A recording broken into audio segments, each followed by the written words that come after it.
Mpenzi mtazamaji wa Bongo Media, karibu tena katika YouTube channel yetu, tukizidi kukujuza taarifa na habari mbalimbali ambazo zinajiri ndani lakini pia na nje ya Tanzania. Moja ya taarifa kubwa zaidi ambazo na kuangazia leo ni kuhusiana na mchezo wa jana, mchezo wa derby ya Kariakoo kati ya klabu ya Young African dhidi ya Simba. Mchezo uliomalizika mara baada ya timu ya Yanga na Simba kutoshana nguvu, yani hamna lango ambalo liliweza kulishuhudia bao. Tukiachana na lile bao lilokuwa na mushkil, lakini hamna timu ambayo ilifanikiwa kupata matokeo zaidi ya timu zote kugawana point katika mchezo wa kwanza wa derby katika ligi kuu NBC Tanzania msimu 2025-2026. Yanga Sports Club waliamua mchezo huo ucheze katika ardhi ya Zanzibar katika uwanja unaoitwa Guantanamo Bay, lakini uwanja huo jina rasmi ni New Aman Complex Zanzibar. Mchezo uliochezwa katika majira ya saa 2:15 usiku wa jana. Mchezo uliokuwa na mushkeli na mambo mbalimbali ya kimaamuzi. Usisahau kwamba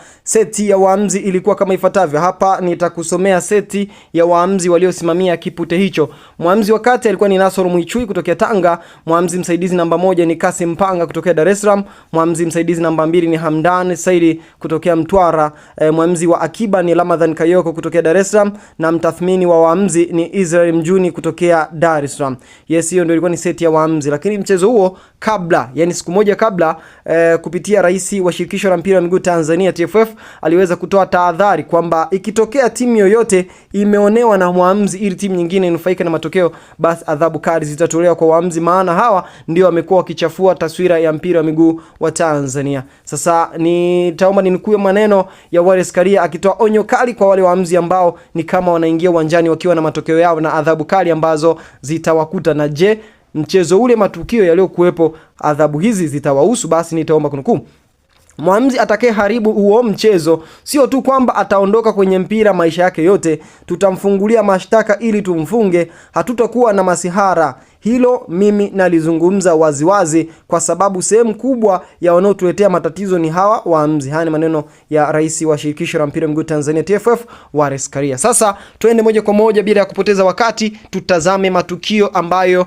yanaweza kupelekea hawa waamuzi kupelekwa jera au kupotea katika ramani ya mpira wa miguu Tanzania bara.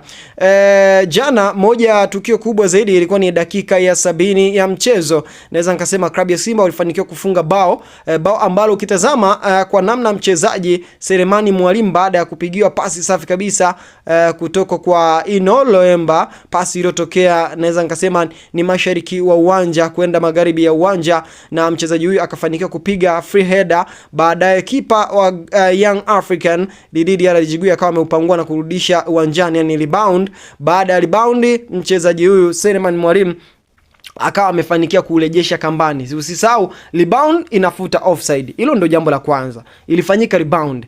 Baada ya rebound pia mchezaji mwenyewe alikuwa ameshaua kitu kinaitwa offside. Alikuwa katika eneo sahihi wakati anamalizia movement ya mwisho kwenda kupiga free header kisha kuja kumalizia bao. Lakini linesman, nadhani huyo alikuwa ni linesman 1, akawa amekataa bao hilo na kudai kuwa ni offside. Lakini pia upande wa klabu ya Yanga Sports Club nao line 1, yes, alikuwa linesman 1 ambaye ndiye alikataa bao hilo. Lakini pia ukitazama upande wa Yanga nao kuna moja ya shambulizi lilikuwa ni hatari zaidi. Prince Dube alikuwa eneo sahihi na akawa amebaki yeye na kipa. Mwamuzi linesman 2 akadai kuwa ni offside, kitu ambacho ilikuwa ni uongo. Unaweza kusema kwamba kuna namna Yanga walinyimwa tukio la kupata bao. Mwamuzi akaweza kusema, mwamuzi namba 2 linesman 2 akasema kuwa ni offside. Nalo ni tukio moja lingine ambalo kimaamuzi halikuwa sawa. Sasa tutazame baadhi ya wachambuzi wao wamelizungumziaje tukio hilo. Anaitwa Hans Rafael, yeye anakwambia kwamba ni miaka buku, sio offside. Dube alikuwa onside. Yanga pia wamenyongwa na line 1. Yes, matukio yote ni kama yanafanywa na line 1.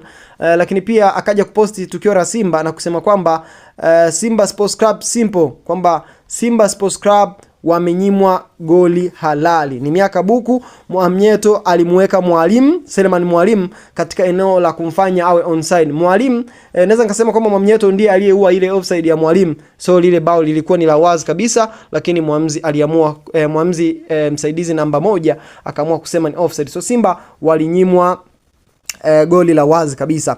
Lakini pia Ansel Rafael anakomea kwamba simple Timu bora kiwanjani, Simba Sports Club imepoteza alama mbili muhimu. Tumi Simba ilikuwa bora kwenye maeneo mengi, imecheza kwa kasi, utashi na mamlaka. Simba imetengeneza nafasi nyingi kuliko Yanga, ni vile mpira umegoma kuingia kambani. Yanga walichofanya leo ni kuonyesha sanaa ya uzuiaji, ila wakiwa na mpira hawakuwa kwenye revo yao. Yes, lakini pia tukitazama watu wengine ambao wamezungumzia yale ambayo yamejiri, ni Simba Sports Club wenyewe wameposti kile alichokisema rais wa mpira wa miguu Tanzania Wallace Karia, kwamba mwamuzi atakaye haribu huo mchezo tu, sio tu kwamba ataondoka kwenye mpira maisha, tutamfungulia mashtaka ili tumfunge, hatutokuwa na masiara hilo. Mimi nalizungumza waziwazi kwa sababu sehemu kubwa yanayotuletea matatizo ni wao. So hapa taarifa inayosubiriwa ni kuona ni kipi ambacho watakuja kukiamua shirikisho la mpira wa miguu Tanzania.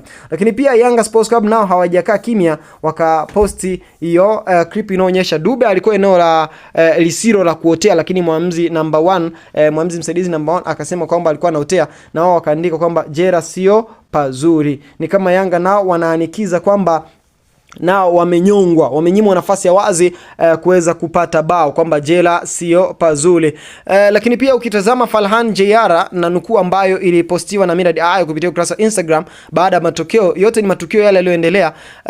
Farhan anakuambia kwamba kocha kaandaa timu vizuri, wachezaji wameingia uwanjani kupambana vizuri kabisa, alafu mpira unaokotwa kambani vizuri kabisa, kisha anatokea kibendele anasema ni offside kwa utashi wake binafsi tu. Ilikuwa mechi ambayo Simba alistahili alama bila shaka, ila sababu ni zile zile tu kama poor capital, forced labor, lack of capital, lack of government support na nyingine nyingi. Haikuwa offside, ni bao halali kabisa. Hayo ni maneno ya Falhan JR. Yes, hiyo ni taarifa nyingine kubwa zaidi ambayo watu wengi kila mmoja anaandika maoni yake. Lakini maamuzi mengine ni kadi aliyopewa Damaro. Yes, Damaro ambao alikuwa ndo kama mmiliki wa mchezo, Yanga wakianikiza mchezo huo kwamba ni Damaro Day.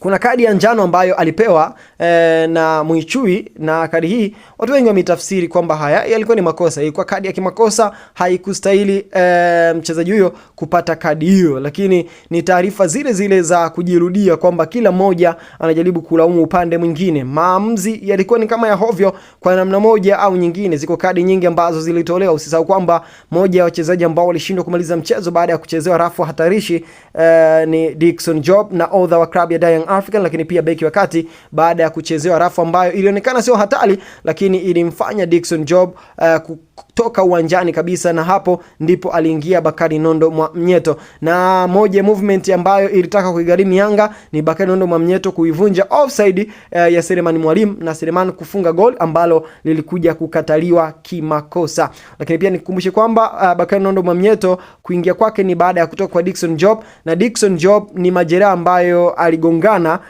ni kama alichezwa vibaya na Loemba. Yes, Innocent Loemba ndiye aliyemchezea madhambi ambayo yalimpelekea kwenda nje ya dimba. Maamuzi mengi yalikuwa ni ya hovyo. Je, kulingana na kauli ya Wallace Karia, kutokana na atakayeharibu mchezo wa dabi na timu moja kunufaika makosa ya wengine kutokana na kile ambacho kimeamuliwa vibaya na mwamuzi, kwamba watafungwa au kupotezwa katika ramani ya soka la Tanzania. Je, unadhani mwamuzi pamoja na seti yake ya wale wa pembeni yake ambao wameigharimu Simba kuyakosa matokeo, unadhani adhabu hiyo itawahusu? Na je, unaona wanastahili au wasamehewe? Ni hapi katika haya unaweza kushare katika upande wa comment section. See you next time, bye bye.